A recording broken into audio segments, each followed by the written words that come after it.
What's up, everybody? Pound that like, hit that subscribe button, comment to the show. We had a rough one last night. Here we go. That's my baby. That's my baby. We're going at it at 110%. I just want 5 minutes of happiness, please. Just give me 5 minutes. And they scored! They did it! Left. What the hell was that? Oh, yeah! What the fuck are you talking about?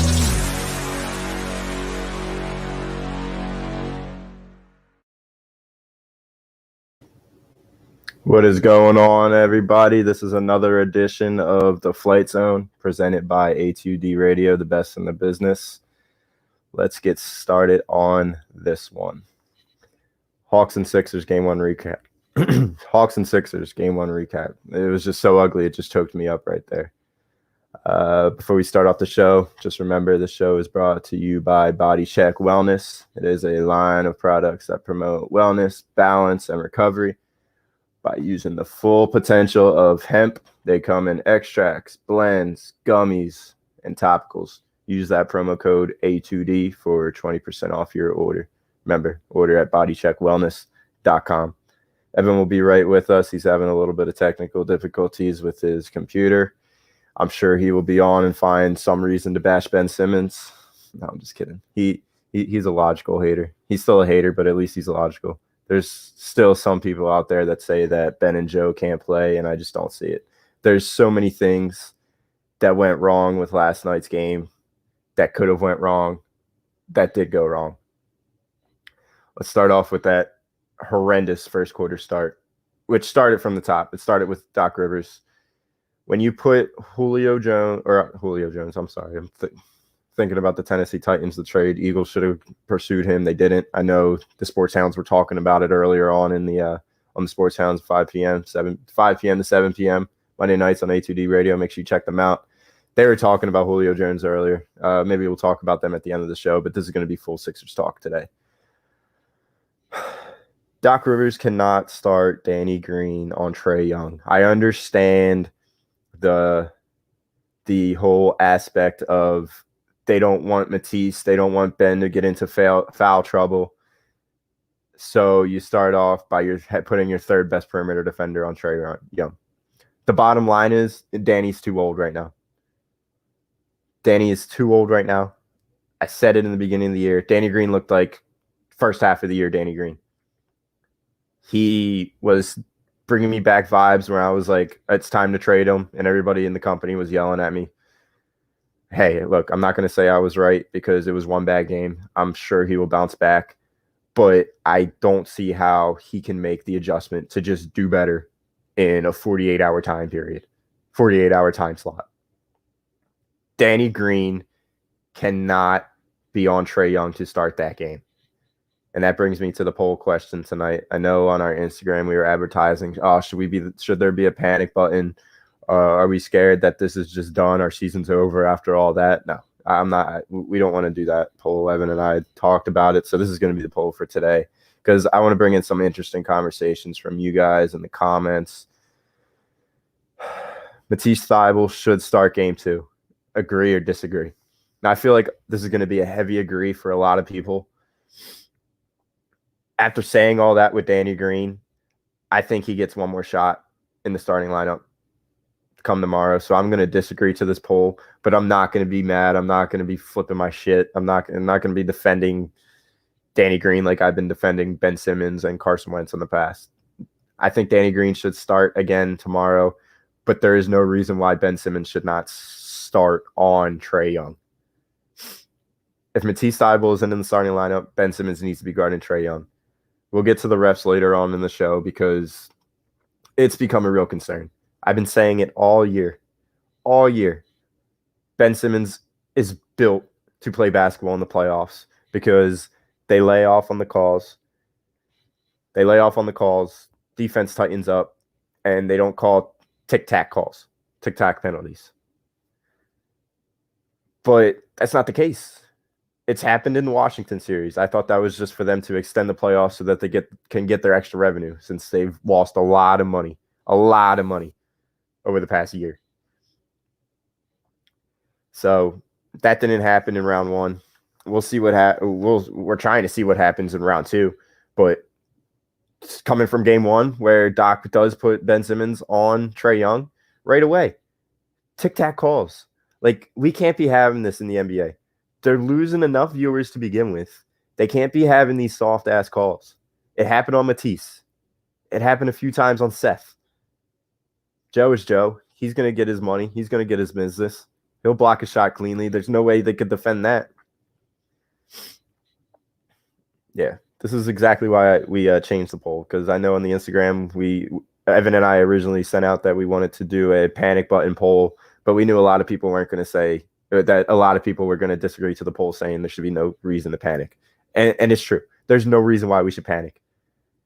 The Atlanta Hawks are not going to make 20 3-pointers again. We are not going to miss all those 3-pointers again. Evan has entered the studio. Should I put him in timeout for being late, or should I keep him? Or should I bring him up? Here he is. What's up, Ev? What's up? Brooklyn and Milwaukee are getting into it.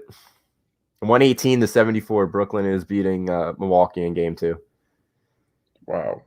And now they're fighting. Tyler Johnson, of course. But Evan. What?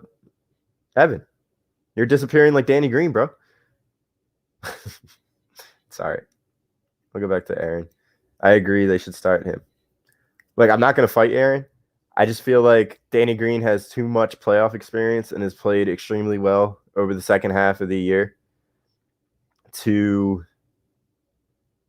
just put him in the can because of a pitiful game 1 performance. I think Doc needs to make adjustments within the starting lineup. They definitely need to make adjustments or the players that are in the starting lineup, they need to adjust themselves on the defensive side of the ball.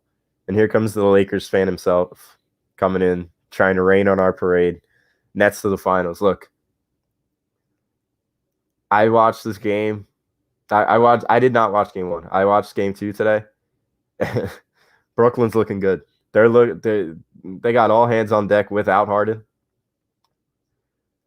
Milwaukee just looks bad right now. They look so bad. And it's playoff Giannis.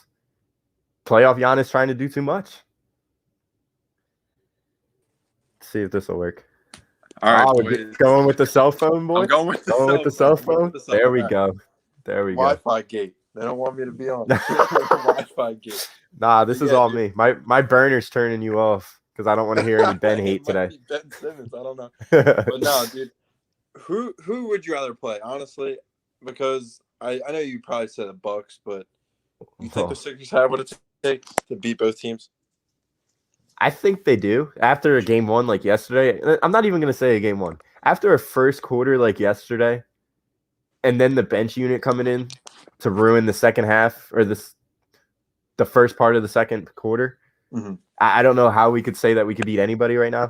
But that leads me back to our first poll, which was supposed to be, should there be a panic button? No, there shouldn't be a panic button. And if you say there's a panic button, you either A, have an agenda, B, don't know basketball, or C, you're just trying to be a hater. A lot of people in the national media are haters. I saw we posted on the ATD Instagram that Paul Pierce said that the final or the Eastern Conference Finals are going to be Bucks Hawks. Like, get the fuck out of here, dude. Yeah. You're just trying to get views. You weren't that good as a basketball player, and you're a terrible freaking commentator, sports broadcaster, whatever the fuck you want to call it. You're bad, dude. He is, bro. But like, I agree. I don't think there really should be a panic button. But like after the first game, you can't really put too much blame on anybody besides Doc Rivers. I'd say, because if you really look at it, Danny Green was giving it his all still. But he couldn't score any points because he was too focused on guarding Trae Young the whole time. But definitely for game 2, we need to have Simmons on Young. Because at the end of the day, I'd rather sacrifice Ben Simmons scoring just to lock up Trae Young. Because Danny Green's he's your 3-point shooter, and you need him to be on from the 3. So why not give him to the point guard that can't shoot? I disagree with that because What? the show's been 10. I understand what you're saying and I agree to the premise. I don't like your explanation because we're 10 minutes into the show, you're a minute on, and you already have one Ben slander. The dude was 7 from 7 from the field, had 10 assists and 17 points. And you're slandering him on the offensive side of the ball because you're okay with him being in foul trouble and being off the court. That's basically what you just said. No. I know. I'd rather have Danny Green What's up, scoring that many points than Ben Simmons for the reason why that he can shoot the three. You're going to need him to shoot the three later in the game. Yeah. How did that go yesterday? 0 for 4. Ben would have had 14 or 4 more assists, 14 assists if he fucking hit his threes. 40% 3-point shooter from the freaking line this year. Ben missed like 7 free throws. So it wasn't down the stretch. It was in the first half. Come on. It was still. That's bad. It is bad, and you didn't even let me get to it. I didn't even want to start talking about Ben Simmons yet, and he already started. I said before you even came on, I said, I'm just keeping Evan out as a joke so that he doesn't slander Ben. I didn't know you were actually going to come on here and just start slandering Ben. Like, what are you doing? No. Ben did have a good game, though. It was just the execution of Doc Rivers in the first. It took him 3 quarters to actually figure out something. So, yeah, I guess that was pretty good. I really hope they don't have any other play in the Hawks because the Hawks, they're a young team and they're pretty promising. And Trae Young, we've seen him cook the Knicks, who had maybe number 2 net ranked defense. But the thing is with us, we have guys who can lock down Trae Young. We have Thibault. I actually said this before. We had Green, Thibault, and Simmons, but it's after that game, it's not Green. So it could be like Thibault, Simmons. Yeah. But the Knicks really never had that one guy who can lock somebody down like we do. Yeah, and they also don't have scorers the way that we do. Yeah. There's no reason to panic. That brings me to the poll. How we doing, Jake? What's up, boys? Agree to the poll. We'll make the adjustments. Not worried at all. So it seems like a lot of people are not worried, and they agree to the poll, the new poll, which is Matisse Thybulle should start game 2. Before you came on, I said I disagree. I think Danny has way too much playoff experience and this is a must-win game. It's a must-win game. It's not must-win, but you need to win this game to win this series. And in a must-win game, I think Danny will bounce back on the offensive side of the ball. The starting lineup as a whole, Green, Curry, Simmons, Tobias, and Joe, they'll make their adjustments. And remember, guys, this starting lineup was the best starting lineup in the NBA when they all played together. Mm-hmm. There's no reason to shake it around yet. No pun intended. There's no reason to shake it around yet. He sucks, by the way. 1 minute of play, and you have 3 horrendous plays. Get off the court, dude. Yeah, honestly, put back on the sweats and act like it's 2019 Game 7 against the freaking Raptors. They should honestly just put him out there to go foul Trae Young like really hard. Go start a fight. He's bad. He is. He's really bad. Dude, we had so much expectations from him. Like, everyone was saying he's gonna be the 6th man of the year. Yeah, he was looking like it for like a week, and then. To be honest, I never really. I don't know him personally, but as a basketball player, I never really enjoyed his game. He can score in spurts, but he's just way too inconsistent. He still has a lot more to prove, and it's freaking criminal to have him out there in the playoff rotation. And it goes back to another point. I said earlier in the year, and this is a bash on the NBA and the league. This team is built to play defense in the playoffs, and the referees aren't allowing us to do it. Now, we'll get into that later on in the show, but I'm scared to put Ben Simmons. Like quite frankly, I don't know what to do right now because there's no reason why Ben Simmons should not be on Trae Young to start the game because of the calls. The tic-tac calls are freaking bullshit right now. It is. And you're gonna put your star freaking point guard in foul trouble in the first quarter when it's not even him. No. And if you disagree, you're a hater. I agree. All right. Let me hear your thoughts on the poll. I just gave you my thoughts. I don't think we should fuck around with the starting lineup yet. Matisse Thybulle should start game 2. Agree or disagree?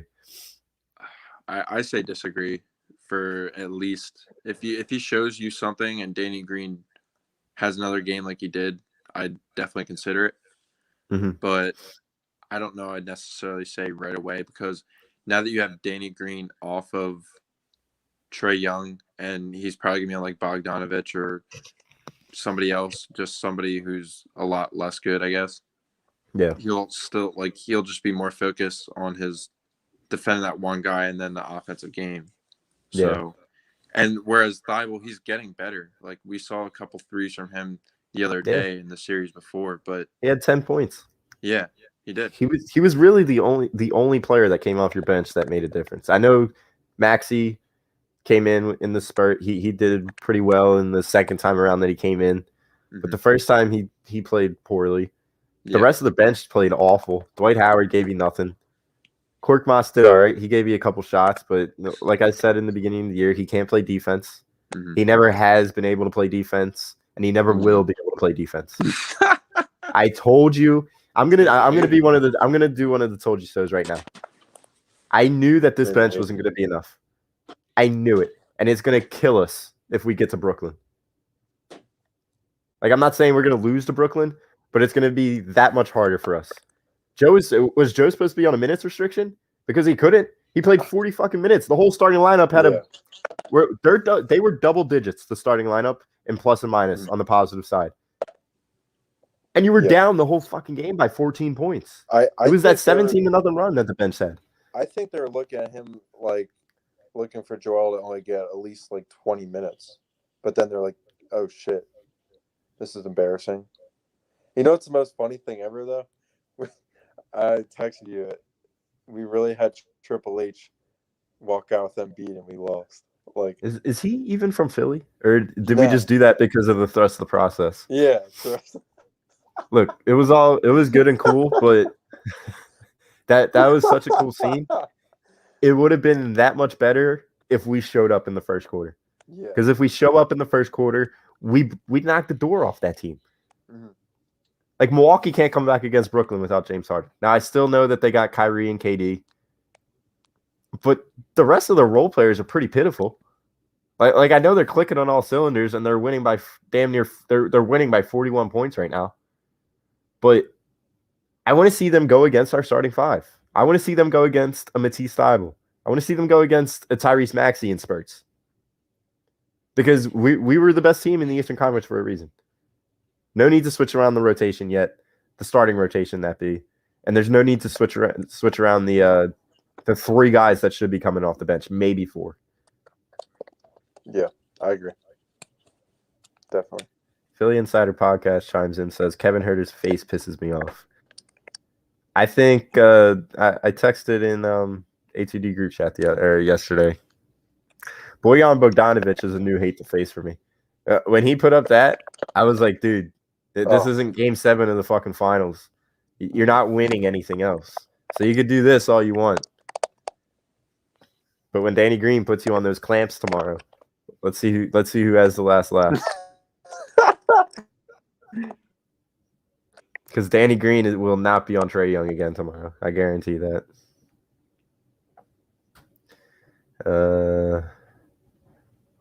Yeah, Rob. Young should be matched with Ben or Matisse the whole game. I agree to that. And if both of them get into foul trouble, you might be stuck. I think Joe might be your third best option.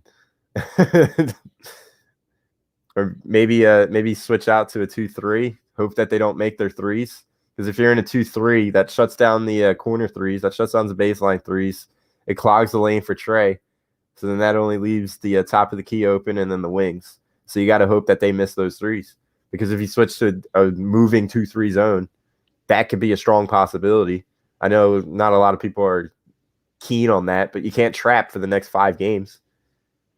They're going to figure out a way after the trap. So they need to introduce new defensive styles. They got to do something.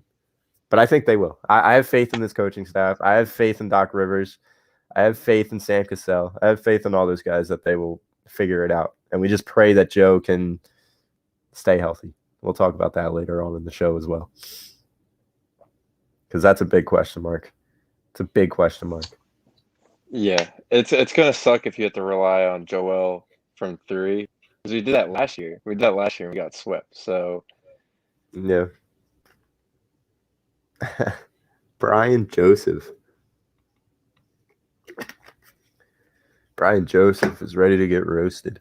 Sixers are done. I'm sorry to say. Hawks are a deceptively deep team and hottest team in basketball over the last 40 games. That's also incorrect because I know in the telecast, I don't know this off the top of my head. I'll give TNT its credit. Since March 2nd, we both have the same record in the NBA. So they're not the hottest team over the last 40 games, if you want to call it 40 games. But since March 2nd, they had the same amount of winning percent, same amount of wins, same winning percentage. Sixers now have to win 4 out of 6. Not happening.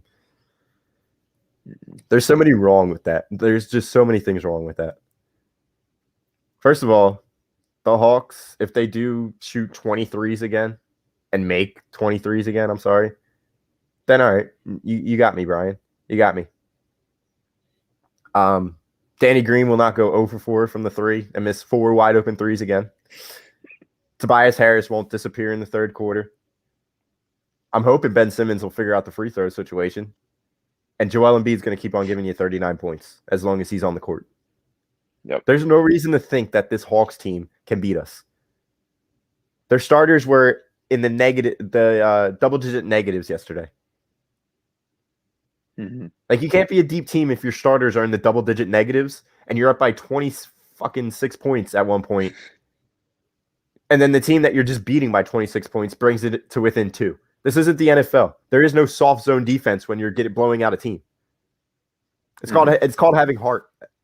And the Sixers showed me a lot of heart yesterday. As abysmal as they played in that first quarter, and as abysmal as the bench was, it's not going to happen for the next 5 games. Sixers in 5. Yep. Let's go. Yeah, I agree. Sixers, yeah, you can see the Sixers in 5 too. We just got to turn it on because like once Wells Fargo is dumping, like it's really hard for it to stop. Like that yesterday, that was the first time I saw a crowd get quiet that quickly. Like as soon as I saw a few plays where they just kept hitting threes from the corner, I was like, this is gonna be long. Like to be honest, I stopped watching after the second quarter. I just knew it wasn't gonna be a game to really watch. I mean, at the end, it kind of sucks because I'd rather just, I mean, as a fan standpoint, I'd rather just lost like by like 10 or something like that, but we only lost by 2. So if you come all the way back, at least that shows heart, but that has to continue. But you have to not have to come from behind. I feel like I'm watching a Flyers game. Yeah. It's been pretty tough. It was tough to watch yesterday. But then that fourth quarter comeback was pretty amazing. Nitro Freak says it's realism. Like, what's real about it? I just told you what's real about it. The Hawks are not going to make 23s again. Danny Green's not going to go 0 for 4. Danny Green's not going. All right, bye, Evan. Are you guys going to leave like Evan? All the people that are saying that we're out. I know Evan doesn't feel that way, but his Wi-Fi is pretty abysmal right now. Pretty much how the Sixers played in Game 1. But this is what I'm saying. This isn't realism because what's real is you're not going to play perfect every single playoff game. I know Philly has that itis in us to think that whenever our teams don't perform to what we think it's the end of the world, which it's totally fine. I've been like that before. I'm still like that with some of the teams. I'm like that with the Phillies. I'm on and off. Like yesterday, I have a big win against the Nationals. First series win since I don't know how long, maybe a month. And they're right back to 2 games under 500. I'm on and off with them because they're an inconsistent sports team. That's why we jump on and off of these teams when there's wins and when there's losses. When there's wins, we like to just go with the wind, ride high. And then when there's losses, we just all want to give up and quit. And that is fine when you cheer on an inconsistent team. But this Sixers team has proven to be consistent. He's back. Guess who's back? Dude, Wi-Fi gate. Back. It's a little better now, but I swear somebody's out there messing with me. But no, dude, if the only way I'm pressing the panic button is if we lose the next game. That's the only way I'm really pushing it. I mean, I don't think Trae Young's gonna be able to have a game like that again, especially with Ben guarding him and all the other guys. If you're shooting that good, they're shooting all like season high 3-point percentages like in one game. It's rarely gonna continue any longer than one game of the playoffs. I mean, it's just all about adjusting. Yeah. Like you said, Trae Young, he might not have that game. Like this series could go to game 6 if the Hawks get hot like that again, like they did yesterday. Mm-hmm. But they're not going to be hot like that every single game. No. We're not going to get swept. They're not going to play like that every single game. And we're not going to play every first quarter like that. Mm-hmm. I want to see the odds for us having a 10-point lead at the end of the first quarter. Because I'd jump on that. Yeah. I think we're going to come out rocking. Mm-hmm. The Wells Fargo Center is going to come out rocking. I hope so. Because that was probably one of the worst games to be at, honestly. I mean, that fourth quarter, it was probably torturous. The whole game was probably so tantalizing. And then like especially to lose the way only by 4 at the end, that's like just the nail in the coffin. Dude, if Danny Green hits that 3, we're up. We're up, dude. Or we're not up. We're down by 1. We would be down by 1. Yes. Yeah. Damn. And then it ended up happening because they turned the ball over. Seth gives you that 3, and then all hell breaks loose. Yeah. Yeah. But I want to get to the positives of what I saw yesterday. First of all, Joel Embiid. Look, torn meniscus. I never had one. I never played on a torn meniscus. I can't imagine how it feels. He has a warrior mentality. I know I've been one to call him soft in the past. I think I said it last week or 2 weeks ago that I'm sick of him just flopping his body around, playing like he's 5'10", 170 pounds. He can't be throwing around his 285 body frame like that all the time. Yep. It's true. He can't keep doing that. Yeah. It is kind of ridiculous. I was watching like a compilation of just him just flopping. I mean, like, he doesn't know how to land. Yeah. He doesn't know how to land on the ground. Like, if he dunks, like, he'll do some weird thing with his knee, and like his knee will buckle up all the time. He always ends up, his ass is always on the floor every time. Yeah. Against little guys too. Yeah. No, I was wrong in saying that I think he's soft, because I may have uttered those words. We'll check the tape. I don't want to say he's tough. I rescind that. I pray to Lord Tom, please reconcile me, whatever you call it. I'll go to confession, whatever it is. Mm. What he did yesterday on the torn meniscus, that was incredible. Yeah. So I feel like he'll keep giving that, especially on 40 minutes, because your bench is horrible.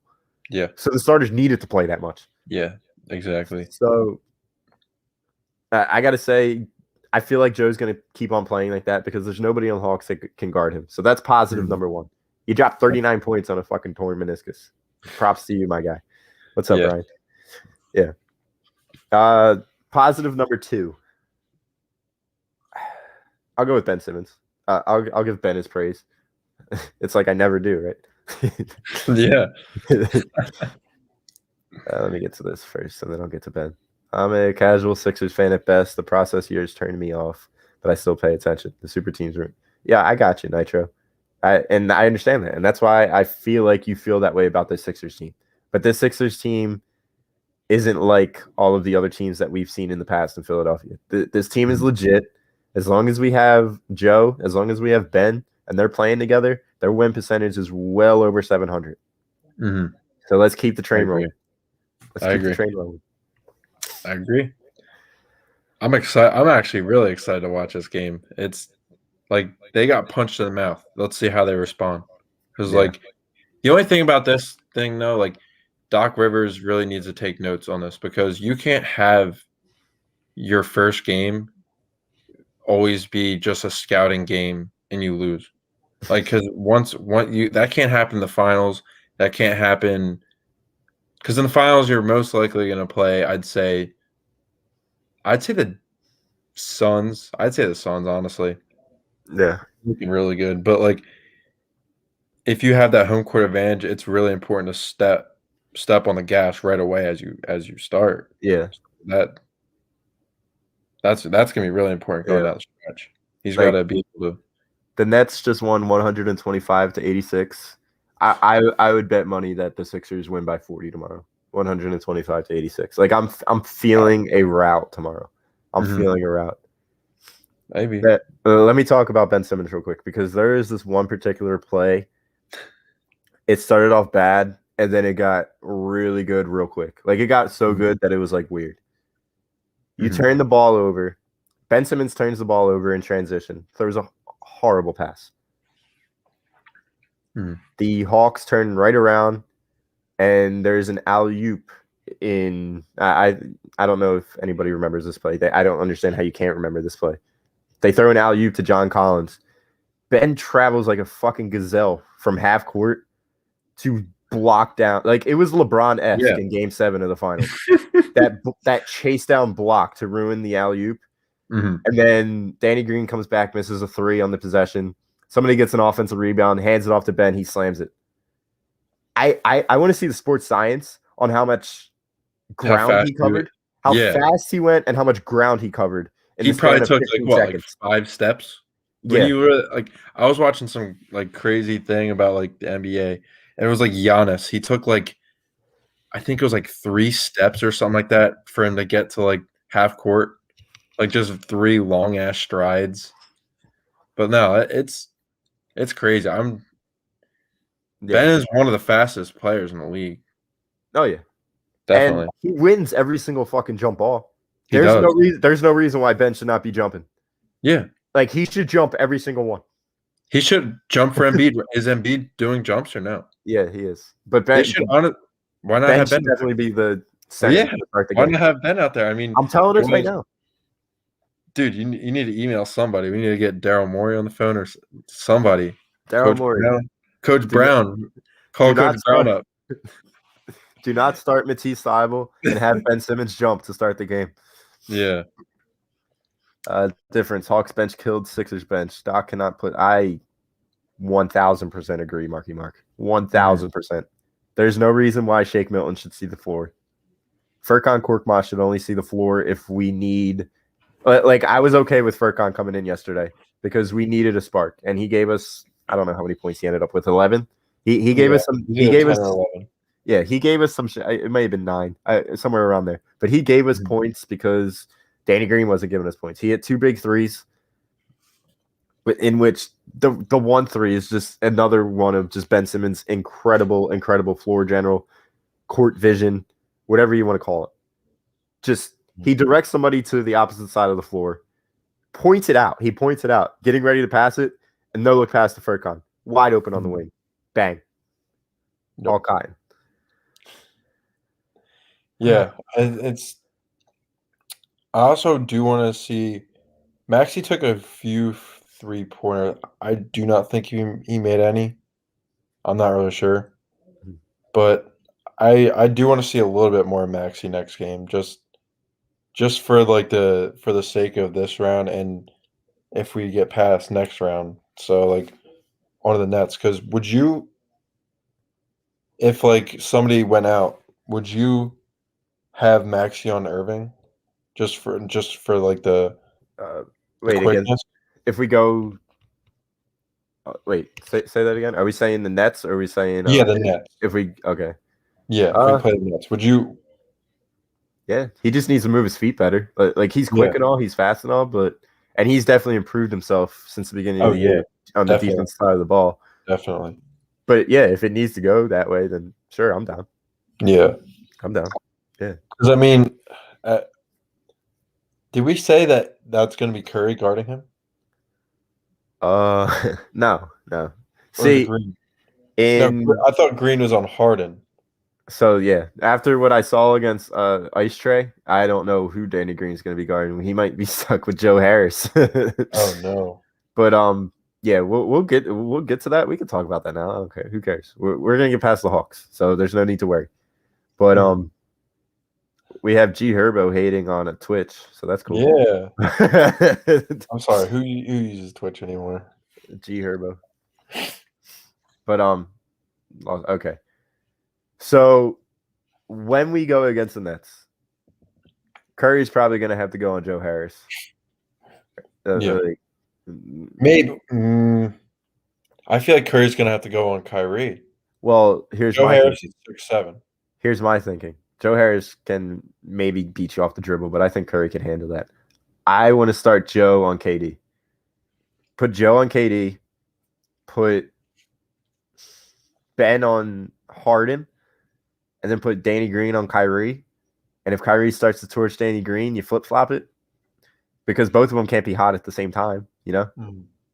Yeah. And then you got Harris on Blake. Yeah, I knew people were going to get us. It's hypotheticals, Josh and Icon Print Studio. Wow, down 0-1, talking the next series. You mean when the Hawks first the Nets? Y'all want to bet money? Y'all want to bet? We should have kept the first poll. Like these guys seem like haters. Icon Print Studio.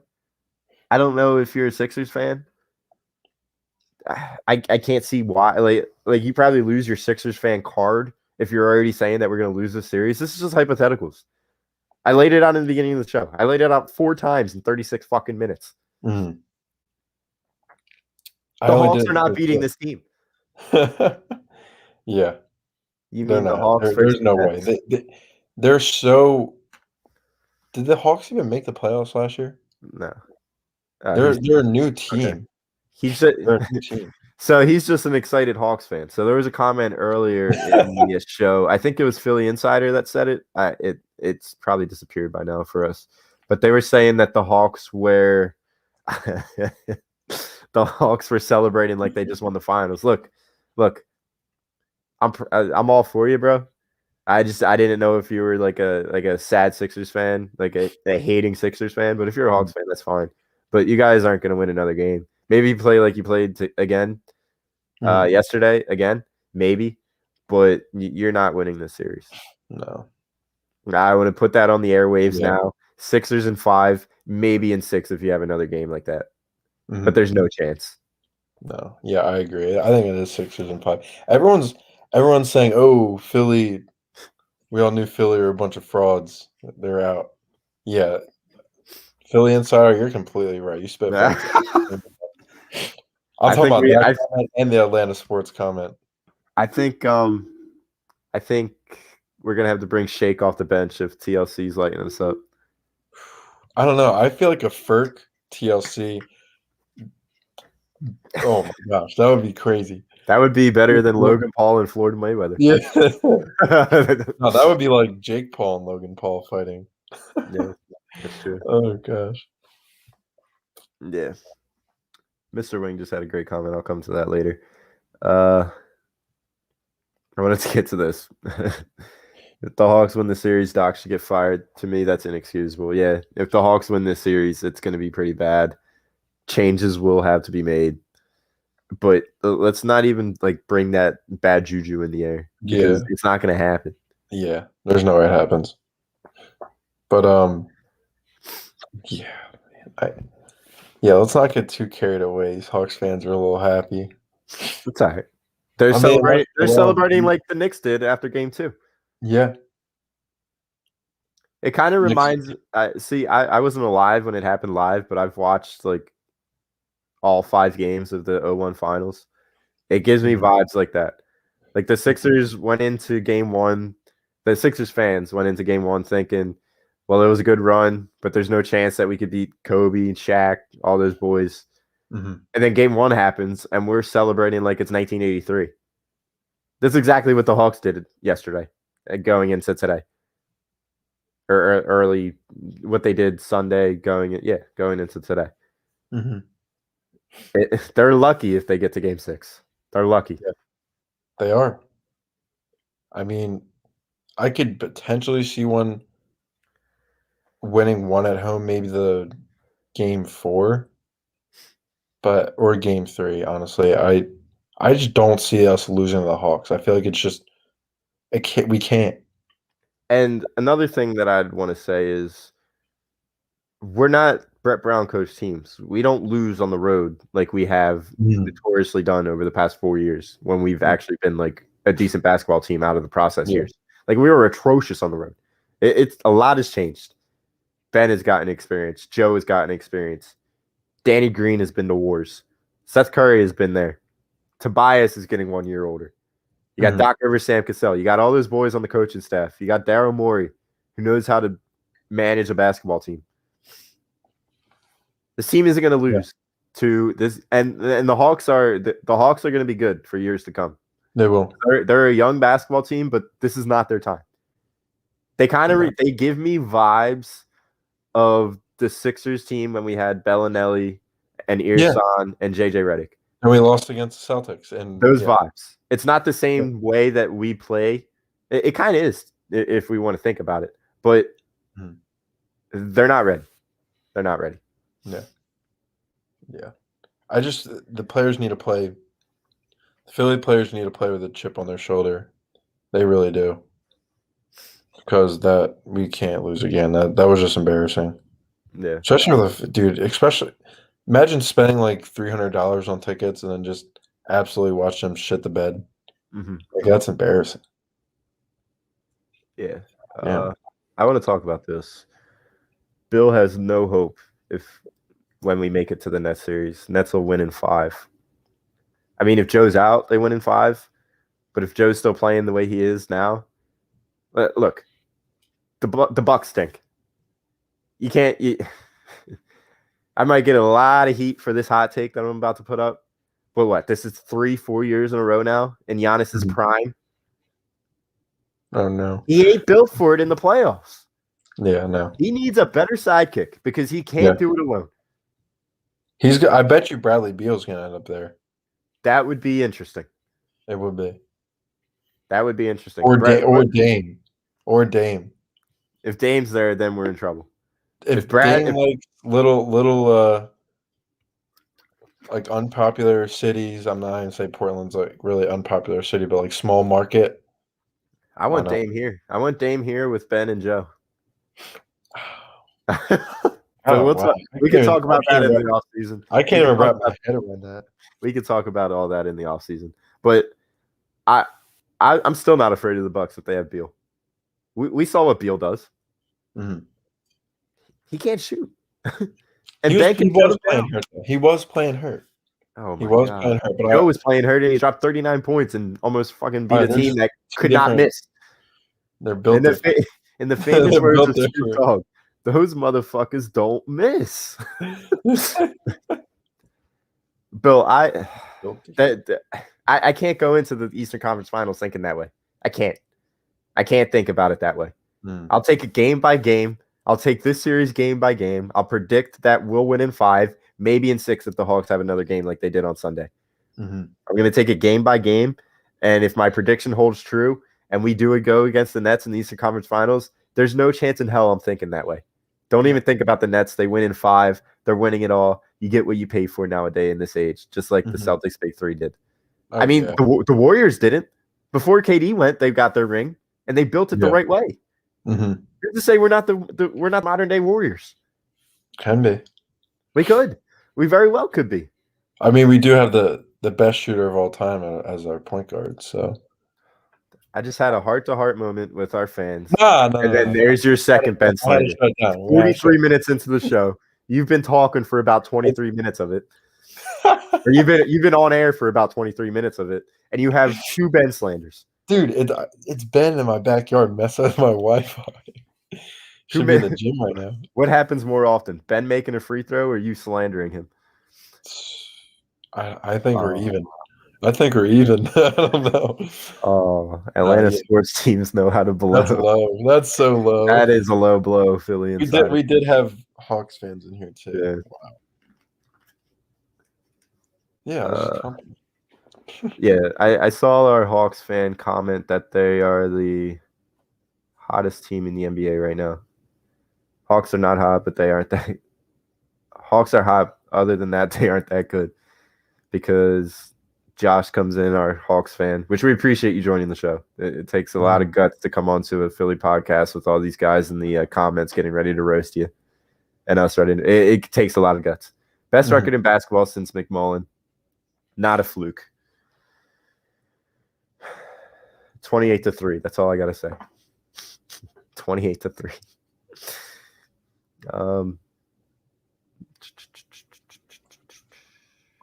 Let me just scan through these comments real quick. We got a B-ball Paul Love. Hashtag out the mud. Out the mud, yeah. I mean, dude, even I'll take Mike Scott out there. Go fight somebody. Trae Young. Take him down and then fight him. Dude, you saw him knock out the Eagles fan, right? Remember that a few years ago? Mm-hmm. He can throw hands. What are the odds that we get into a scuffle this series? We didn't really get into a scuffle last series. It is playoff basketball. I hope so. I hope we do. I hope we do, dude. Like I don't want anybody getting suspended, but No. I want some heat thrown. Like I need Ben Simmons plays mad, and when he plays mad, he does outstanding things, superstar vibes. Mm-hmm. I need him to be very angry this game. On the offensive side of the ball when he's driving to the rim, it needs to be relentless, and he has been doing that. He has been. I need him to bring it to another level. He needs to play mad. He needs to get pissed off that these referees are calling these soft-ass calls on him that aren't even remotely close to being fouls to begin with. Yeah. We'll get into the refereeing now. They got to let him play, honestly. It's bad. And I got Ben Plays Mad from Jay Philly. He's becoming a weekly listener. We appreciate all the support that you throw at us, Jay. Thank you. But yeah, I need him to put it into sixth gear. Because I feel like he's always playing in fifth gear, which is great. He needs to put it in that extra gear in game 2. He needs to come out swinging. I want 12 points out of him in the first quarter. I want 12 points out of him out of the first quarter.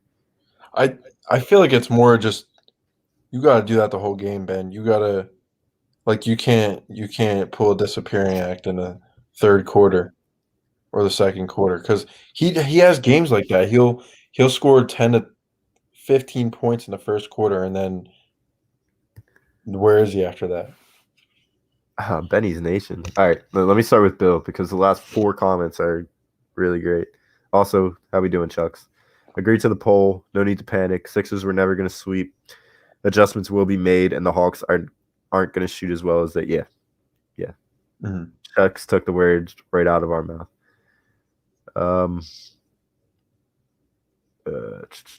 Bill.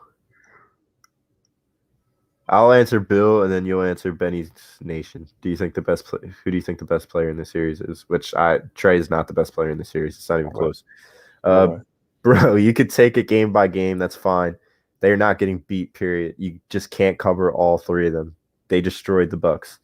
Bill and I see eye to eye in many things. And both of us, from what I've seen in the comments of Bill throughout the other shows, him getting into it with Tommy, I agree with Bill maybe 75% of the time, which I feel like is a lot. But sometimes me and Bill don't see eye to eye, and that's fine. I feel like we're the same type of sports fan. I'm going to continue to stay optimistic. I've always been an optimistic Philly fan. What the Eagles have done over the past year and a half, they've killed me. I have no optimism with the Eagles anymore. With the Sixers, I'm staying optimistic. They have the best starting 5 in the NBA, record-wise. I don't know how many games the Nets have played together, but if the playoffs actually turn into playoffs come Eastern Conference Finals, where it turns into a half-court set game, where defense is up like that and they're not calling bullshit calls, we have the size, we have the guys to guard those 3 guys. This is 5-on-5. Basketball is built for 5-on-5. It's not 5-on-3. No. Blake Griffin sucks. We will shut him down. I have all the faith in the world that Tobias Harris is going to shut him down. Joe Harris never plays good against the Sixers, mind you that too. Yeah, so you put Seth Curry 2 times we played them in the playoffs, he was shooting under 25% or something like that. It was something really bad. Yeah, and if you need to make an adjustment, that's when you start playing Matisse Thybulle more than you play Seth Curry. Yep. Bring bully ball to them. Don't play their game. Play your game. Yeah. That's so important too. Like we shouldn't have to try to score all these like three. We don't have to keep up with them like that. Like you just need to stay on your guy and lock him down. Like you just take it slow. The 2 points, they mean a lot. Yeah. I mean, the 3 points are nice, but the 2 points, they're usually the easier ones, obviously. But yeah, I don't know who's guarding Joel Embiid, by the way, in that series. Eric Clapton, Joe Claxton. I don't know who it is. Yeah, Claxton. Clapton. Eric Clapton's a singer. But is he guarding Joel Embiid? I guess. Joel Embiid just put up fucking 39 points on a torn meniscus. Yeah. And Clint Capella is not a bad player. Clint Capella is the best big man on between the Hawks and the Nets. He's the best big man, and it's not even close. Yeah. And he just got 39 points dropped on his fucking head by a guy that has a torn meniscus. Wow. So, and the Bucks, they destroyed the Bucks. The Bucks stink. We've been saying it all year. And they lost Dante DiVincenzo, one of the starters. He's a solid defender. Mm-hmm. You lost somebody that could try and keep up with Kyrie or Harden. Yep. The Bucks stink. Yeah. They're done. I mean, if you really look at it, like this year, if we had that fully healthy team, we would have beat the Bucks because they played us fully healthy, and they're all close games. So yeah. You just didn't have Joel or what is it? You didn't have Joel both times, maybe, or the couple times we played them. Yeah, one time you didn't have Joe. One time you didn't have Ben. Anything that happened against the Bucks this year, I just blew off. Because first of all, speaking about blow off, the fucking referees blow them off like there's no tomorrow, especially when we play them. Yeah. Third of all, yeah, the Bucks are irrelevant to me. As long as they only have Giannis, I will never be afraid of them. I will never be afraid of them. Nope. Let's go on to this. Who do you think the best player in the series is? I think it's unanimous, Joel. Like it's not really that close. I mean, when Trae Young is on, maybe there's a little bit of a debate, but it's not really that close. I think because just the fact that there's nobody on the Hawks that can guard him. Yeah. But we have guys to guard Trae Young that we haven't implemented till the fourth quarter of that game. Yeah. And you saw it. And the Hawks fans even saw it. Yeah. Like he had one good half of basketball. I don't know who said it. Props whoever said it in the comments about 20 minutes ago. Everybody's sucking off the Hawks because they had one good half of basketball. Trae Young had one good half of basketball. And once we put that trap on him, they didn't know what to do. Now I have all the faith in the world that McMillan's going to try and make adjustments to figure out that trap. Yeah. But that's when Doc and Sam Cassell and all those guys figure out their next way to stop this offense. And they are I don't even want to say they're fucking dynamic because they have one thing. You get the guy to set a pick on Trae. Trae penetrates. Trae either does the floater, does an alley-oop, or he kicks it out to one of his shooters. It's the same thing that the fucking Bucks do. You give it to Giannis, let him do his thing. He can float it up, he can alley-oop it, or he can kick it out to one of his shooters. Look at what that's done to the Bucks over the past 4 years. See ya. Yeah. Na, na, na. The Bucks are hyped up every year. They really are, but Giannis doesn't have that sidekick with him. Yeah. And I know like he won MVP and all this, but the reality is if he had another player with him, he wouldn't be the MVP. Yeah. If he had a guy like Lillard or if he had a guy like Beal. But I mean, he only has Drew Holiday. Like his second best player he's ever played with is probably either Drew Holiday or Chris Middleton. After that, you're not really playing with much. Yeah. Bill comes back. I'll answer that in a sec because I just skimmed by it and it kind of triggered me, but it's fine. Mr. Taylor chimes in. Maxey needs some time with Embiid on the court to work some 2-on-1 in the paint. 76. Yeah. No, I agree to this, but I also liked what Maxey and Ben did in a two-man game during a couple possessions of that game. I think it was probably the third quarter, maybe late into the fourth quarter, or not late, early on in the fourth quarter. They were doing a 1-2 game, and it was working to perfection. Like if they could do that for the next 10 years, that was great to see. Yeah, it really was. But yeah, Maxey and Embiid can work together. Yeah.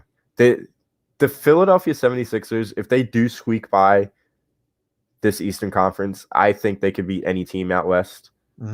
I think they could get their revenge on Kawhi. Whoever that comes out of the West, I think they can beat. And I think I'm way more confident in beating one of the teams out of the West than beating the Nets. It's just a matter of if we could get past the Nets. And that leads me to the next comment. Bill, thank you for chiming in. Because they're the 1 seed, question mark. If the Celtics and Nets didn't deal with COVID illness, injury after injury, missing all-stars, Sixers would have been a 4 seed. And he can't get his no doubt, but so will the big three. Didn't that happen to us too?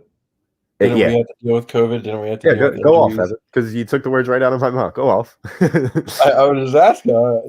That's exactly what we deal with. It was the whole league. The whole league this year had to deal with COVID. The whole league had to deal with injuries. You had the Nuggets with injuries. You had all these teams dealing with injuries. And just because, like, I don't even know how to argue this. It's just it happened to every team. Yeah, so you just take it how it is. We had to play against the Nuggets, and Tyrese Maxey. That was his first game starting, maybe one of his first games starting. And you had like B-ball Paul getting 48 minutes, like crazy. Isaiah Joe, dude. I'm telling you, it happened to every team. You're spot on, Ev. And first of all, the Celtics stink. There's no chance that the Celtics would have had a better fucking seed than us. Kemba Walker is not it. He's not. Kemba Walker, Jaylen Brown, Kevin Garnett, whoever the fuck Larry Bird, put any of them boys on the fucking Celtics this year, and we're still having a higher seed than them. And I know regular season basketball doesn't mean shit. I say it all the time. But the Celtics stink, and Evan took all the words right out of my mouth. Like, every single fucking team dealt with this. The presumed MVP missed 21 games. Ben Simmons missed 10 games. Our starting lineup did not play together that much. Well, they did. That's usually how it is. Yeah. I feel like it's like that for every Philadelphia sport. It's like the same thing with the offensive line for the Eagles. We've had the different offensive line every damn game, and it's every damn year. Yeah. Like, it's just what's going to happen though. Yeah. He's acting like the big three will be healthy when they haven't been healthy consistently all year. Harden's not playing right now. He has a lingering hamstring. Yeah. And from what I've seen in Harden in the past, he gives up. He gives up in the playoffs. He shrinks. He goes into a turtle shell come playoff time. And nothing is changing my mind on that. You have a guy in Kevin Durant who's chasing rings. You have Kyrie who's a weirdo. And you have James Harden who comes out short year after year after year. You have a young, hungry Sixers team with the MVP of the league, with the defensive player of the year, with two shooters that are shooting 40% from behind the three-point line, with a guy coming off your bench that could guard anybody one-on-one in this fucking league. You got Tobias Harris, who's having the best year of his career season. You have a coaching staff who's been through wars. You have a young guy that can give you just shoots right out of a cannon in Tyrese Maxey. Can give you energy at any given moment just like that. Who am I missing? Like, this team is built. I have all the faith in the world that this team is built. Yeah, dude, I agree 100%. And they're definitely built for the playoffs. They have the veteran experience. They have the young legs. Unlike the Lakers. Arguably the Lakers had a bad season because they played, what was it? When even was the finals last year? It was fucking September. September, and they got to what, Christmas? Yeah. So they didn't even get that long. Yeah. Of a rest. But I mean, I'm not gonna make excuses for them because at the end of the day, with Mickey and A Disney, as Philly Insider said, like it's definitely gonna be a different year this year in the playoffs, and you already saw it. Like, some of the teams we didn't expect, like the Suns popped off. Like, the Suns didn't even make the playoffs last year. Yeah, they were like a game short, but they were undefeated. They were undefeated in the. You want to talk about the hottest team? Every Hawks fan, The fucking Suns have been the hottest team since July. Yep. They've been the hottest team for a damn near year. They got Cameron Payne out here putting up the 3-point symbol like he's Carmelo Anthony. Cameron Payne. Yeah. I feel like we would play well against them. Who do you think out of all the I'm not even meaning to jump into the finals right now, but just talking like who would you not want to play in the finals? Like who would you fear the most? I don't fear any team really in the West. I mean, but there's some teams I'd rather play than some other ones. I mean, Kawhi still gives me PTSD. So I guess the highest percentage answer has to be the Clippers just because of Kawhi, Paul George, all those guys. But even then, I still think we have them. I think the Suns have an extreme amount of chemistry. The Jazz have an extreme amount of chemistry, and the Nuggets just won't be able to do it without Jamal Murray. Mm-hmm. So, I don't know. To answer your question, I guess it has to be the Clippers. Okay. And then the Suns and Jazz are really in second for me, you know? Yeah. I mean, I feel like the Suns and the Jazz are two similar teams. I feel like they're both deep teams. Yeah.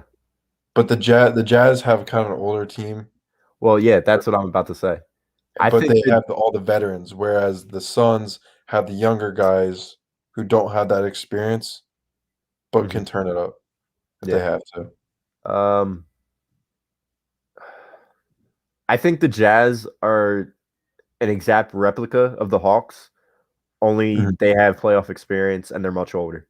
Like you look at Bogdanovich on the Jazz, you look at Ingles, they're basically Kyle Huerter, and then Bogdanovich. Mm-hmm. And then you have Mike Conley, you have Donovan Mitchell, and then you have Rudy Gobert. Yep. You got a sharpshooter in Royce. You got Royce O'Neal, Jordan Clarkson, 6th man of the year. Like, you got a lot of firepower with the Jazz. The Jazz could be an issue, but I just think we live rent-free in their head. I think Ben Simmons lives rent-free in Donovan Mitchell's head, and I think Joel Embiid lives rent-free in Rudy Gobert's head. And that's going to be that would be a great series, though. That would be a fun series to watch. Yeah. I just think we're far more superior than them. I think we are – I think we're going to get into their heads, to be completely honest. Mm-hmm. And I think that's going to lead us to win. Donovan Mitchell's too young. Fair enough.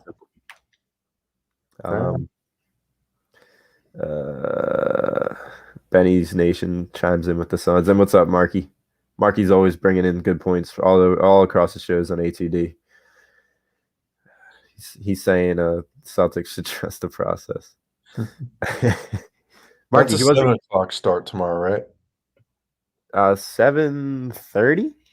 Okay. I think it's 7:30, but I don't want to be wrong. I'll look it up real quick. Right. I don't want to be wrong, so I'll just tell everybody 7 o'clock, but I'm pretty sure it's 7:30. Okay. I'm looking for tickets. Like, I'm in Philly right now. I'm looking for tickets. Mm-hmm. Maybe try and grab a cheap one. But we'll see. We'll see. All right, Bill comes back at us and says they don't need Harden. They paid for a championship, and they'll get it. Kyrie is a crumb, but has been fired, but has been on fire, and KD is KD. I don't understand this paid for a championship vibe. Like, yeah, it happened with the Celtics.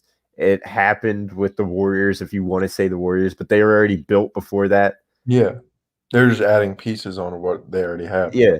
I mean, that would just be like saying that if the Sixers added Dame, we would be paying for a championship. But I mean, our two superstars are homegrown drafted from our own team.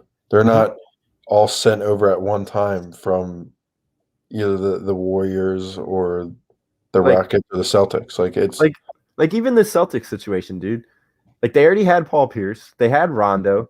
They signed Allen because he was one of the best 3-point shooters of all time. Yeah. So they signed him as a piece. And then you bring in Kevin Garnett. Is that really, like, trying to build a super squad? No, I don't think so. They kind of did it half and half. We've never seen something like this before. Like, if you want to talk about maybe the Heat buying their championship, and even then it didn't work out the first year. Yeah, no. They got blown away by a team that did it right in the San Antonio Spurs. Or, I'm sorry, the Dallas Mavericks. Yeah.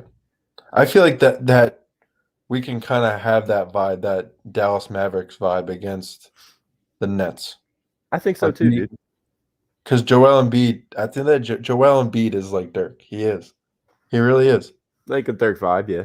I think Joel Embiid is going, pending health, he's going to end up being higher up on the all-time GOAT list compared to Dirk. But we'll see. Yep. I just wanted to throw this comment in for the Insider Podcast, as always. Golden. Giving us the heat with the comments. Let Mickey head into. I feel like they've been making Space Jam 2 for like 10 years now. Yeah. And it's finally coming out. When is it coming out? In July, I think. Okay. I'll make sure to not watch it. Everybody lives right. Everybody from the Philadelphia area, from the Delaware Valley, live rent free in the Jazz fans' head. The only thing, another thing I want to add, I hate watching like games on TNT or ESPN. I hate it. I just can't watch it. I was just like, like that's just different. Yeah. Listen to them. They have 3 of the top 10 players in the league. What are you missing? Sixers have Embiid. Don't mention Ben. Save it. LOL. So there's a Ben slander. Like I'll give you Ben if you want Ben, because you obviously want to hear it. He's the defensive player of the year for a reason. If you don't see this special talent that he has, and just because he's listed as a fucking point guard, you want to hate on him. Mm-hmm. He literally does everything well in this game except shoot the basketball. Everything else he is elite in. And because he doesn't shoot the ball, everybody pisses on him. He's going to shut down one of those 3 guys. Matisse Thybulle is going to keep up with the other one. Mm-hmm. Yeah. We'll see, Jimmy. We'll see. We really will. Like, I don't know. I honestly don't. I keep thinking about it. If by off chance we do lose against the Nets, what's happening? Nothing. Our goal was to make it to the Eastern Conference Finals. It was Eastern Conference Finals or bust. And if we end up losing to the Nets, you run it back. I mean, Danny Green's a free agent, so we'll see what happens with Danny Green. Other than that, like, do you slide Maxey into the lineup next year? Do you slide Matisse into the starting lineup next year? And then you just build a better bench? I would consider that being a run back. Maybe. But let's talk about that a month from now if it happens. Yeah. Sure. But I'm just saying, it's fun to talk about now. Mm-hmm. But I can't just write them off now. Yeah. Yeah, it's gonna be you're really gonna be playing 2 finals. I know the Eastern Conference Final and then the finals, but these are gonna be 2 hard fought. They might both go 7 games, honestly. Mm-hmm. Especially the Nets one. That's gonna go 7. Why? Who? Nadir? Nadir Aga. Why getting upset? Ben is Ben. All right, Nadir. Please comment me like a legit sentence. You explain to me what Ben is, because I don't know what you think Ben is. So I'll throw up your comment once you give me a reasonable description of who Ben Simmons is as a basketball player, and you tell me, because I say it every fucking podcast what Ben Simmons is. So you tell me, Nadir. And here comes the troll of the year, named No Hate on YouTube. No Hate. Are y'all delusional? Did y'all not see Trey bust y'all ass? How crazy are y'all not to see the Hawks are about to eliminate y'all? Philly Insider always coming in with the gold. All right. You want to get him, or should I? Nah, I think you should. You're a little fired up already. I was just laughing. I'm just gonna say everything that I've been saying for the last hour, 9 minutes, and 8 seconds. The Hawks aren't gonna make 23-pointers again. And if they do, the Sixers win in 6. If they don't, we win in 5. Mm-hmm. And then it's on to Brooklyn. Yep. Like there's nothing else to say. There's nothing else to say. You're cut off. No hate. You're cut off. And Nadir, I'm still waiting for your explanation on who Ben Simmons is. Like, you want me to throw in the Jeopardy sound? Oh, he said, "Come on."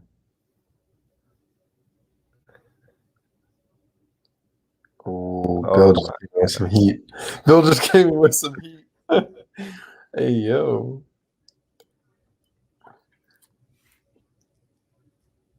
Bill, I'm starting to question if you watched game one. I hate that. I hate when people bring that up to me, but I'm starting to really question. Okay. I'm really starting to hate the I don't like when people say, "Did you even watch, bro?" But if you have seen Ben Simmons in this playoff run so far, granted, it's been the Wizards, and then it's been a game yesterday where none of it was his fault, with the exception that he can't hit the free throw, which I said, and the other exception where I said that he can't shoot the ball. And the only reason why people get on him the way you're getting on him right now is because he's listed as a fucking point guard and not a power forward. Fuck his defense. There's a ton of defensive players. Guy can't shoot, can't make a free throw. And any fan that's okay with the Eastern Conference Finals is hilarious. Why? Because you got to play the Hawks and Wiz first. They won't be any different than the Celtics or Bucks. They just got them last. Bill, we were all saying, 95% of the fan base was saying Eastern Conference Finals or bust after a first-round sweep last year. Celtics swept us in Disneyland. And we were still, our aspirations were Eastern Conference Finals or bust. Guess what, Bill? You're saying that there's no chance in hell that we could beat the Nets. So I don't know. I don't understand what your argument is. If you're saying that there's no possible way that we can make it past the Eastern Conference Finals, like what is your plan if we don't make it past the Eastern Conference Final? We trade Ben? Because that's what it's starting to sound like. And if you think you trade Ben, I got to see what brain cell in your head is working.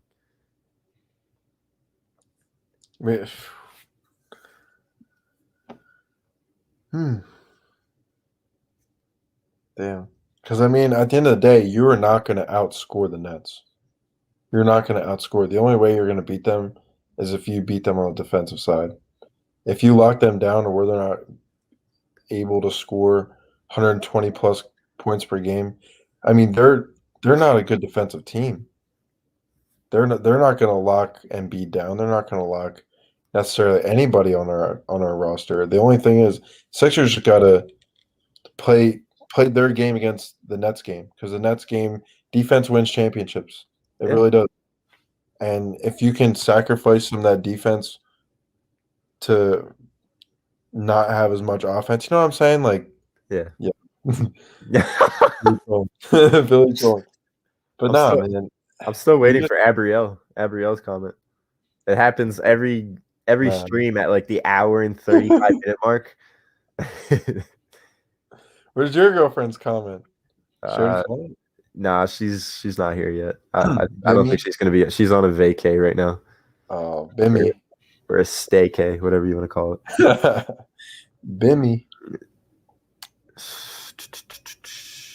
Somebody just said trade Ben. And a first for Dame. Yeah, there it is. Ethan, thanks for the comment. Welcome to the show. Would you trade Ben Simmons and a first for Dame? I would not, because I don't trust Joel Embiid's health. And if Joel Embiid goes out, then we basically turn into Portland. It's that simple. It's that simple. And but I mean, what are we with a healthy Embiid? What are we with a healthy Embiid and Dame? Well, that's just a hypothetical, because Joel Embiid can't stay healthy for more than 2 months in a row. So I mean, should we mentioned the poll? We mentioned what we were talking about for the poll, and it was Joel Embiid's health. Was it concerning to you? I mean, you could have asked this question years ago. Is Joel Embiid's health concerning to you when it comes to his future in Philadelphia? You know what I mean? Yeah, it's all. Oh God, Tommy, are we talking trades right now? LOL, we're in the playoffs. Look, there was just some Ben haters in the comments, so I was just under the assumption that if we were to lose in the Eastern Conference Finals, is it time to blow it up, which I disagree with. I say we run it back, maybe let Danny Green go in free agency. Insert Maxey or Thibault into the starting lineup and build up a far better bench than what you have now, that would be the run it back situation. I'm not talking about any trades. There we go, Abrio. There we go. But yeah, there is no chance in hell that we should be talking about trades right now, especially if it involves Ben Simmons, because he's playing out of his fucking mind. A guy that doesn't score the basketball just dropped 17 points, 100% from the field. Let's not talk about his free throws. 100% from the field, 17 points, 10 assists. Could have had 14 more if our sharpshooter made his threes. And if we do that, we're not even having this conversation right now. Yeah.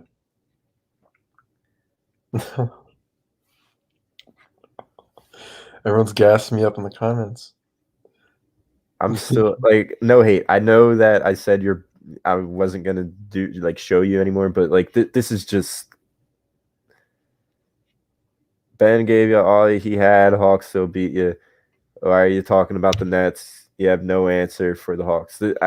Why am I even? I'm not even gonna entertain it. They made 20 fucking 3-pointers. Any team that makes 23 pointers and that are up by 25, 26 points, there's no reason why that said team A that I'm talking about, should be winning by only 4 points and let it slide to a 2-point fucking game with a minute left. Yeah. They're a bad basketball. They're a young basketball team that needs to learn how to play playoff basketball. That game 7 that Kawhi broke our hearts on, that showed us what playoff basketball is. That showed Embiid, that showed Ben, that showed Tobias what playoff basketball is. Yep. I agree. Ooh, Bill coming in with heat. Bill, let's talk about this 5 months from now. All right.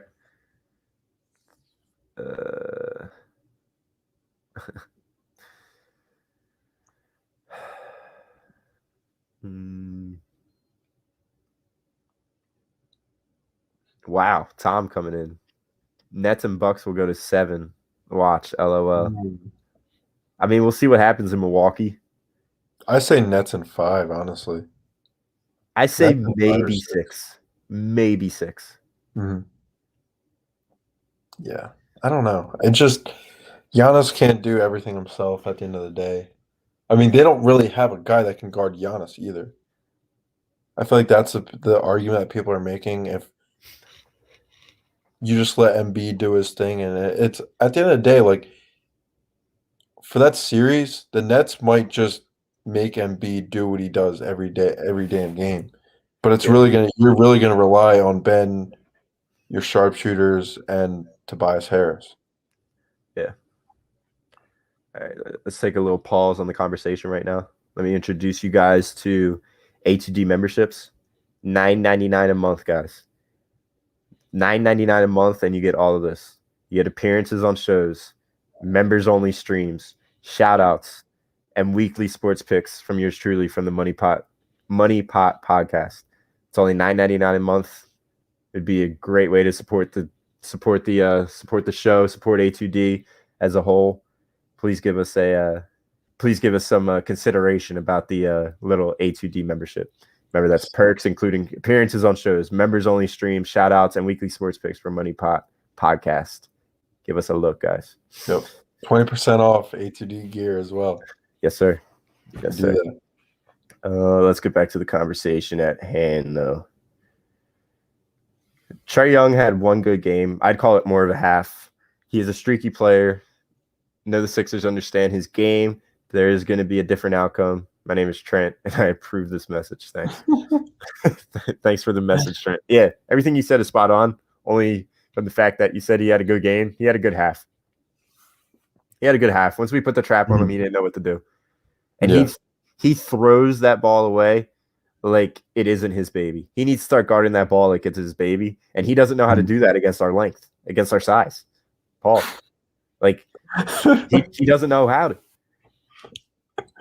Oh man! And Tom comes in and says Trae Young will shoot them out. Trae Young will shoot them out of the series. Book it. It's what I've been saying for the past 2 weeks. Do you want Ben Simmons to turn into a Trae Young or a Luka Doncic or a fucking Giannis Antetokounmpo, however the fuck you say his last name? He doesn't need to be like one of those guys. I know we all dream about it. He doesn't need to be one of those guys. And if he did, he'd shoot us out of playoff games. I'd much rather have Joel Embiid shoot us out of playoff games, which will never happen because Joel Embiid don't miss. Yeah, that motherfucker don't miss. He doesn't. That's fact. Oh. And yeah, I understand that the free throws are alarming. I understand that it's 35% right now. It's bad. It's bad. But he's playing elite basketball right now, and he's just not that good at free throws. Not every basketball player is going to be prototypical, built in a lab. Not every basketball player is going to be perfect. That's why it's a team. It's a team sport. You have 12 guys that are dressed up to play. You have 5 guys on the court at a time. Yeah, it might hurt us down the stretch. That's when you make adjustments. There's no need to be talking about it against the fucking Atlanta Hawks or against the Washington Wizards. Like people just trying to make sound on the airwaves, make content. No, we don't need to talk about that. He's playing elite basketball. Yep. He is. I'll give it to him. But like he needs to play a little bit more professional. I remember like after that 20-point game, he was just on his high horse. Yeah. He was on his high horse. Yeah. I mean, he had 17 points yesterday. And he had 10 assists. Could have had much more. And if he had many more, we would have won the game. Even after that abysmal first quarter and the abysmal performance by the bench. And there's no need for Doc Rivers to be running an all bench set lineup. Yeah. No. For the rest of the playoffs. Do it in game 3 of 82. Do it in game 52 of 82. Do not do it in the playoffs anymore, please. Yeah. I do honestly think I could beat Ben Simmons in a game of horse. Just to put that out there. That's not Ben slander. It's just facts. Can you dunk the basketball? Almost. Okay. That's what I gotta say. That's all I gotta say. Because I'll just stay at the free throw line. So if you start every single one. I'll throw a granny style if I have to. I'll hit off the back. You know, Ben needs to start hitting off the backboard, maybe. Oh my god! Is it? Do people not do that? Why can't people do it? Is that like an unwritten rule, or? Oh, people can do it. It's just I don't know. It's a good point. Why the hell? I don't want to turn the last 45 minutes into us trying to critique Ben Simmons, the basketball player. I don't want to do it because he just does everything else good. It's like I'm watching semi-pro with him, dude. Oh my god! It's like I'm watching. You're on fire tonight with the Ben slander. You shot 100% from the field, and you're slandering him. He should go underhand. That wouldn't be. Oh my god. Galabon just got here, but no to the poll. I am not discussing trade scenarios. Well, yes, thank you. And I just want to point it out. I'm not that. Technically, I started it. But that was just because I thought somebody was hating on Ben, and I was assuming that they wanted to trade him, and then that just opened up a whole fucking door. So I guess it's my fault. I apologize. No more trade talk. I got that horse game. But yeah, man, it's really Ben Simmons' game after Joel Embiid. Like he's gotta figure something out. But if he does, like, do you think that Hack-a-Ben thing they're gonna do that come this series? You think that will happen if it gets close? I don't know. It could. I hope you hope not either. I don't think it's gonna happen in game 2 because I think it's gonna be a rout. Mark my words. We'll come back to this if it isn't a rout, but I think it's gonna be a rout.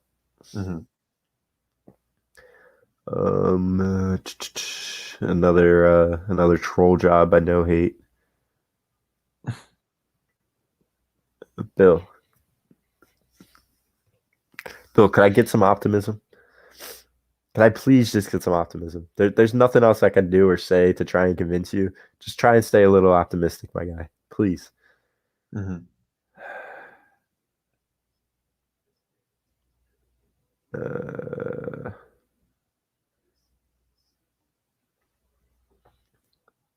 Mr. Wing, he comes on he's starting to become a weekly listener, weekly viewer. Ben can shoot in practice. YouTube search it. He hit 7 threes in a row.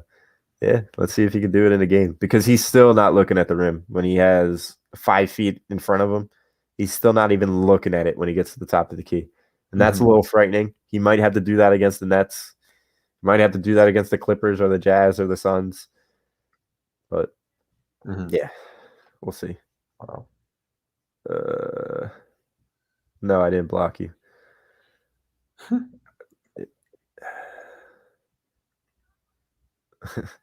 Talking about Ben slander. I mean, it happened. I don't understand. Dude, every podcast, I'm coming out with it. It doesn't have to. It can be any season. I'll find a way. Yeah, we don't block, no hate. Here's a good question. We think Embiid can get through this whole postseason and play every game? I mean, he already missed one.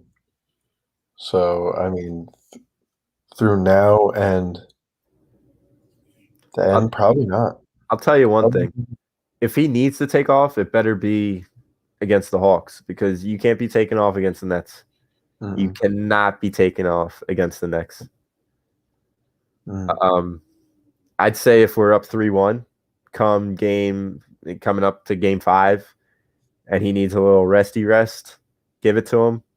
And then we shut down the Hawks like we shut down the Wizards in game 5. But he needs to play at least the next 3 games. He has to. And then you can maybe give him off against game 5. If we end up losing game 5, you got to come back for game 6 and rout them, Joe.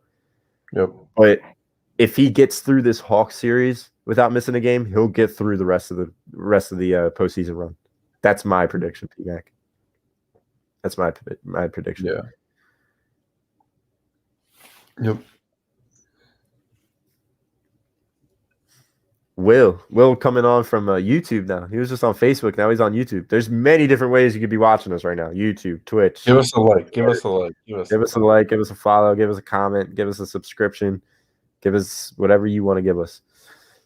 Will coming in, go Net Tommy. You're smoking some good stuff. Nets and 5. Nets and 5. Nets and 5. Yeah. Will, I'm sorry. I can't have this. I can't have this negativity on the show right now. I can't. Now we'll give you the rest of the schedule coming up for Hawks Sixers, and we'll do some predictions. Let me just pull it up for you guys real quick. But as I'm doing that, come game 2, what do you think is going to be the biggest difference for us?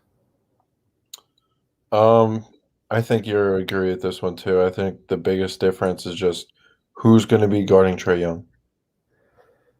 Yeah. And how will their defense impact their own offensive game? If Ben can stay I don't even want to say consistent, but if he can stay scoring that 15 to 20 range, but also locking down Trae Young, I think it's going to be a rout every single game that we play them. But you also have Joel Embiid has to have one of his 30-plus point games. You need to have Harris have 20. You need a little bit more from Danny Green, because Seth Curry has those nights too where he's not on. We've seen that throughout the regular season. There's games where both of them didn't score any more than 5 points. Yeah. So I just think that for the bench players that come in, do your jobs, please. Yeah. Play defense, do your jobs. George Hill, do your job. Yeah, George Hill. I forgot we even fucking traded for him. I forgot that was our big signature splash on the deadline. Yeah, he played awful yesterday. He did. Please show up, because we really relied on you, and now we're probably gonna put in Shake Milton if you're not gonna really produce. No more Shake. Shake Milton can go to the Shake Shack, but he cannot go into that court. I'll tell you that. Oh, wow. Boom, roasted. Is he wrong? No. Yes, he's wrong. No, he's not. All right, we're not getting into this. I don't want. We'll talk off air. We're not getting into. He's got the Sue Bird layup. He's got this Sue Bird athleticism. We will not slander the WNBA, and we will not slander Ben Simmons. We will not compare the both of them. We're not slandering either one of those. Sue Bird. Okay. I take Sue Bird over Ben Simmons in a horse match. Dude, give her like the ball from from the free throw line or just 10 feet away from the basket, dude. She's got it.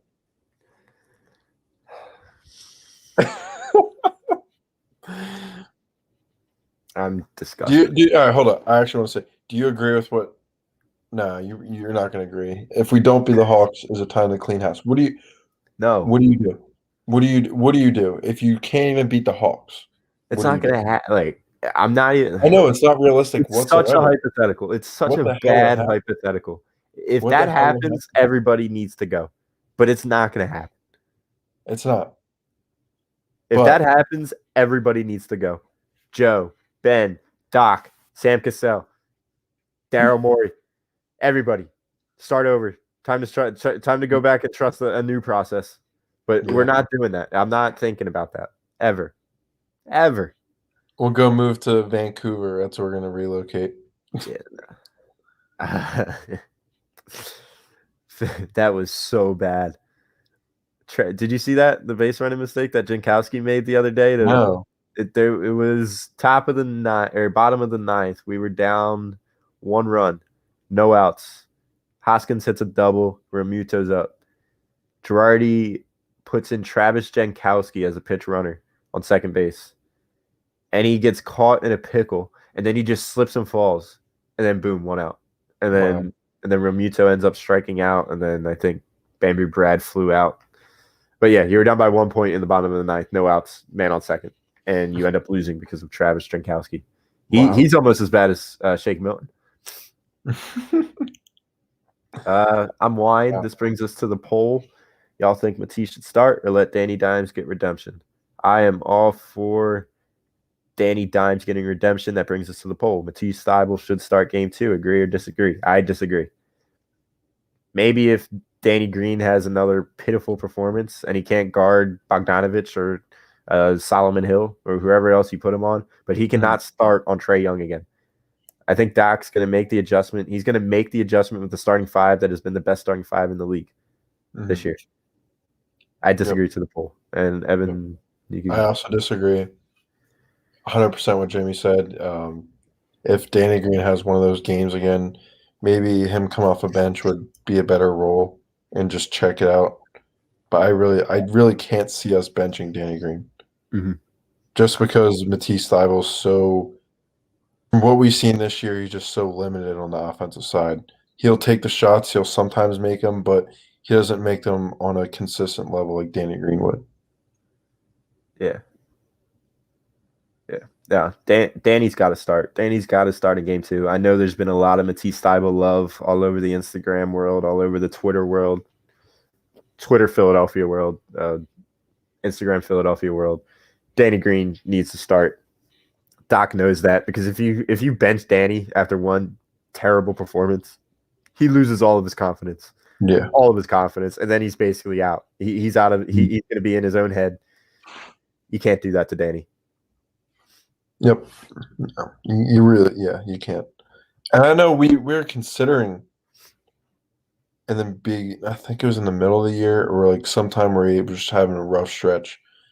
Like we were both actually considering benching him, but now that you're in the playoffs, this is like he has playoff experience. He played minutes where it mattered most in clutch times, like Sixers, Raptors. Like he was out there.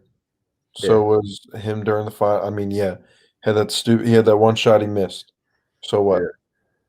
So what?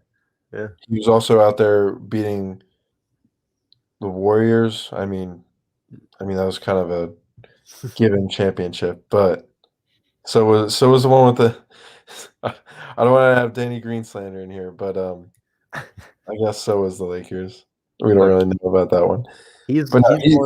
I trust him. Yeah, I trust him. And I was blind to this in the beginning of the year. Trust me, I was one of the biggest Danny Green slanderers out there. And Tommy and the boys opened my eyes. You opened my eyes, and then his play opened my eyes. Like you guys did all the talking while he was shit in the bed, and then he started doing the walking in the second half of the year. Yeah, and he came out swinging, and he's going to be a crucial part to this run. He's going to be a vital part to this run. Did you see that one play against the Wizards where he had that? I think he hit a 3 or got a dunk or something, and then he stole the ball right from Westbrook, and then he just laid it up. Yeah, I thought that was a. I'm saying Dan, he is. He's a hustler. Yeah, I'm saying he's just lost his legs, and that's why he can't stay in front of Trae Young. And I'm not gonna give any slight to Trae Young. Trae Young is a very good basketball player, especially on the offense. Well, only on the offensive side of the ball. He doesn't play defense. He is a great point guard, and he has a team built around him to succeed. But he's losing in 5. With all that being said, he is losing at 5. You're a great player, but sorry, you're going home, buddy. Mr. Wing coming in hot. One of our top commenters. No hate. It's just a troll at this point. You're like a bitter nerd who keeps getting bullied. I'll show you. You'll see. Seek help, my guy. No hate. You're done. But like, you're always welcome to come in on the show. You're never going to get banned. It gives us a good amount of laughs throughout the show. It gives our we usually get trolls like Don sometimes. He be trolling us about who we're drafting. But what's up, Don? Yo, Don. But yeah, we get trolls in here every time. At the end of the day, we're just little kids, as I like to say. Yeah, Don. Evan and I were discussing the poll earlier today, and we were gonna try and bring up a controversial poll, which we'll never intentionally bring up a controversial poll. Like the one poll that really like got us going, I guess, with A2D was trading in the Super Bowl for 10 elite years of Carson Wentz and the Philadelphia Eagles. I thought it was a solid poll. Evan thought it was a solid poll. Evan disagreed to it. I agreed to it. And then the Twitter universe just fucking blew up. Tom gave it a crumb of the day for all the people that were crying over it. We were trying to do one of those polls today. We weren't going to intentionally just go out of our way to stir drama. We were going to try and like make up something, a decent poll that we could talk about as sports fans. No agenda, no nothing. No. It's A2D radio. No notes, no agenda. But that's the business. But yeah. But that being said, no hate, you're a troll. Or yes, hate, you're a troll. Whatever the fuck your name is.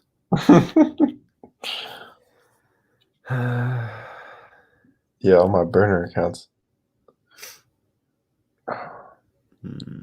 I'll just let Doc have that game, though. I'm not blaming any of the players in that game whatsoever. It was just that Doc honestly gave me Brett Brown vibes. Like, kind of in those first, the first 2 quarters. It just, like, if you can't go from quarter to quarter, even, like, in one timeout and just adjust, like, just the little things, you're going to lose games if you can't adjust the little things, because those little things are going to matter the most. And the little thing, actually it was a big thing of just Danny Green on Trae Young, but there was also a lot of other things that were going on. Like, do you go and play small ball when Joel Embiid goes out?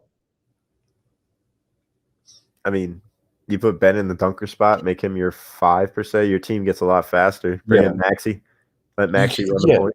Yeah, you can do that, but you also have a guy. You have Tobias Harris, who's what, 6'8", 6'9".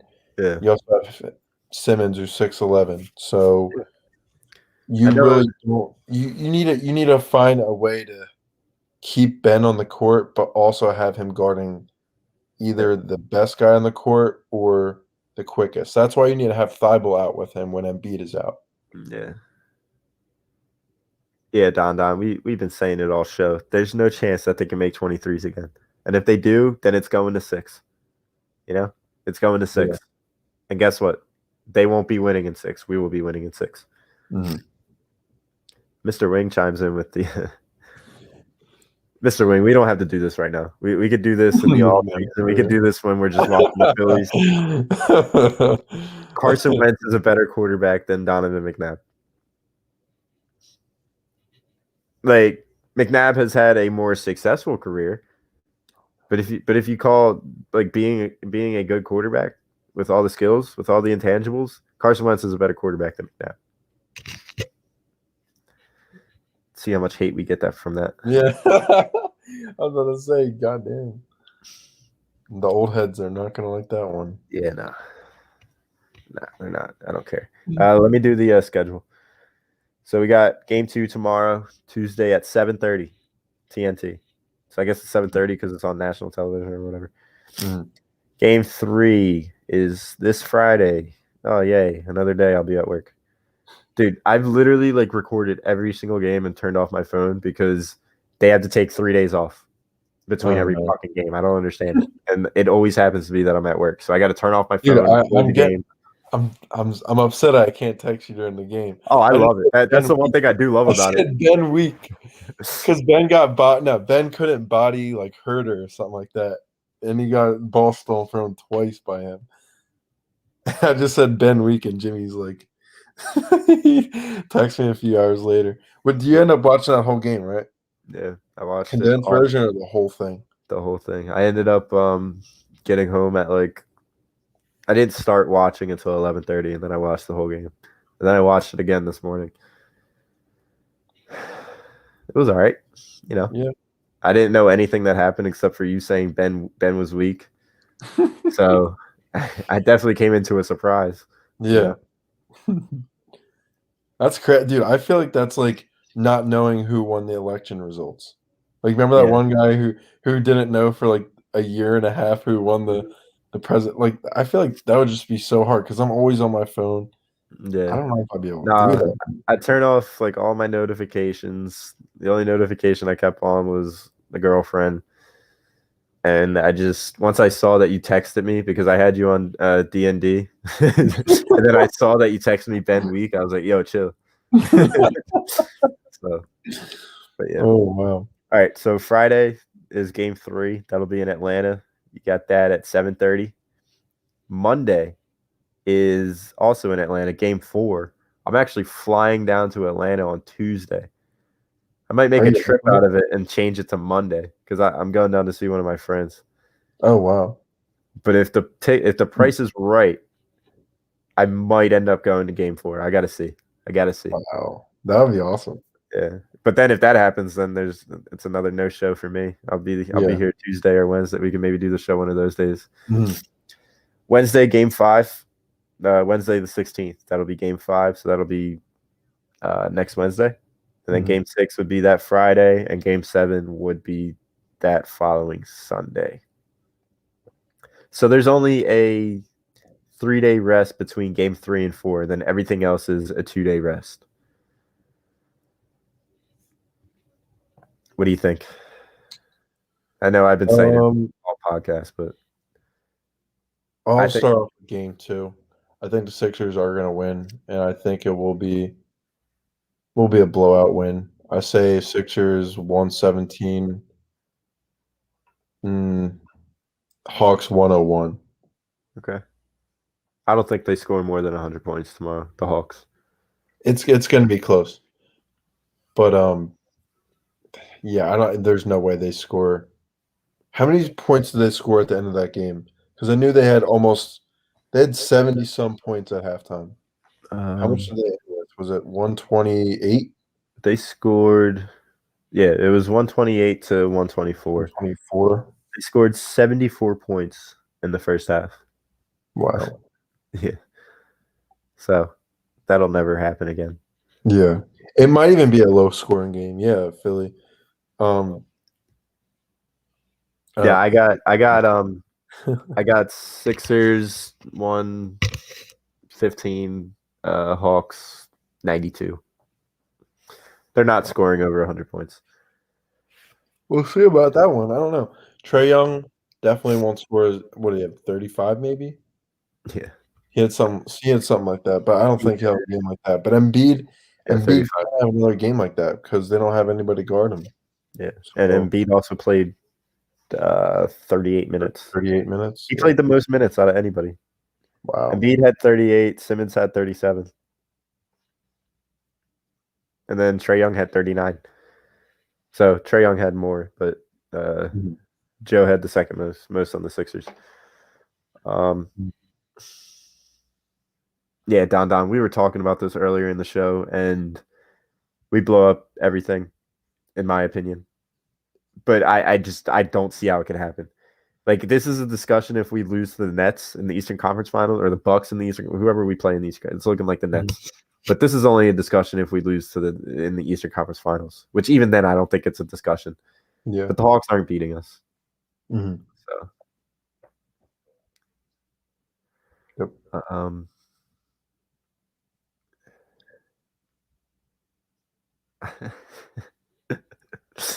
Yo, people have been going at no hate. Yeah.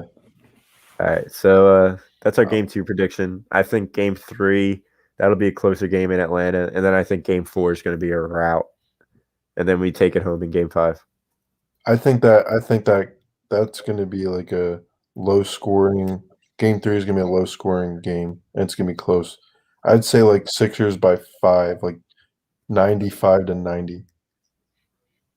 Yeah, it's just the Hawks can't play defense, so I don't understand. I don't see how it could be low scoring. You know what I mean? Yeah. But like if it's a close game, I think it's going to be like a 110, 115 ish. I could see us throwing bricks up all game though. Like yeah, that's true.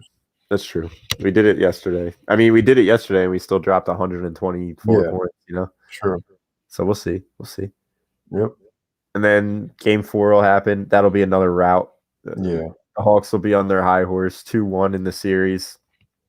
They'll think they'll be able to tie it up in the series, going back to Philly, feeling all confident. It's not going to happen. It's going to be 3-1 going back to game 5. And then you say Sixers taking in game 5. What do you say? Is that a closer one? What happened? Are you saying it's going to be a closer one in Philly for 5? Yeah.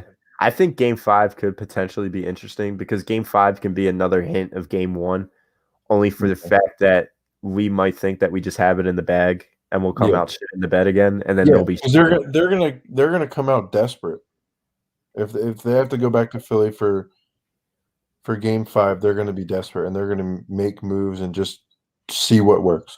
Yeah. And you just if Doc can adjust that early, then I definitely say Sixers and 5. Mm-hmm. If not 6. Yeah, it's 5 or 6.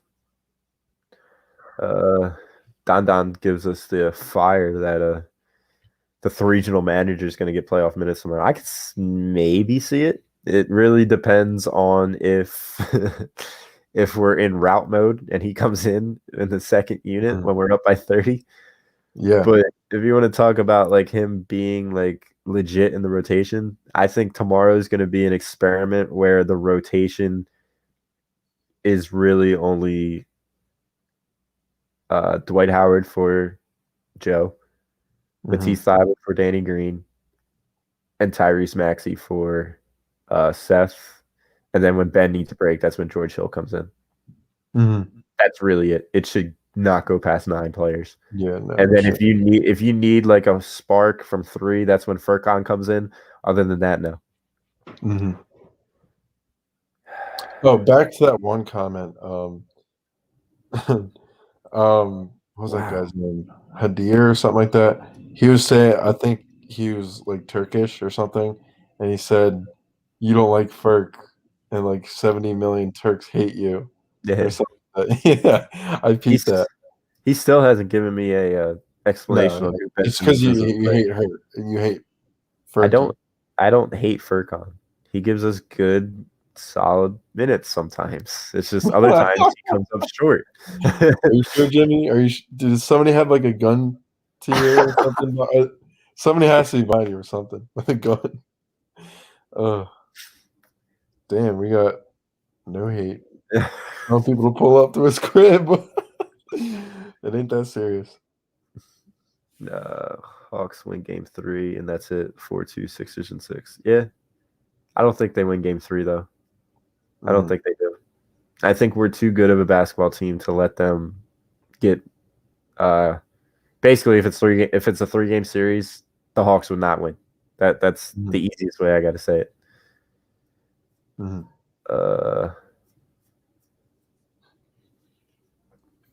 Here's another one. Keith. Going with the Nets. We already talked about this, Keith, dude. If you're a Sixers fan, just please keep up some optimism. If you're not a Sixers fan, just tell us you're a troll, and then we'll just, let you be you.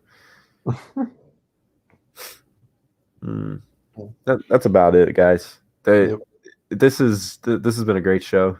I just want to thank Evan's Wi-Fi for recovering, making the speediest recovery of all time. Hopefully that's Joel Embiid's meniscus. Yeah. I just want to thank everybody. First and foremost, I want to thank No Hate for just commenting the whole show. That really does help us in the long run. So thank you, No Hate. Philly Insider Podcast as usual. Benny's Nation being a usual. Yep. Mr. Wing chiming in. All you guys. Don towards the end. We appreciate all of you. Yep. Look, Sixers in 5. I'm calling it now. Sixers in 5, and then we will see what happens in the Eastern Conference Finals. Will, we appreciate you. Or Bill, we appreciate you. We'll see what happens against the next Bill. We'll see. Thank you, guys. We'll see you next Monday, though. Go Sixers. Sir. Hold the look.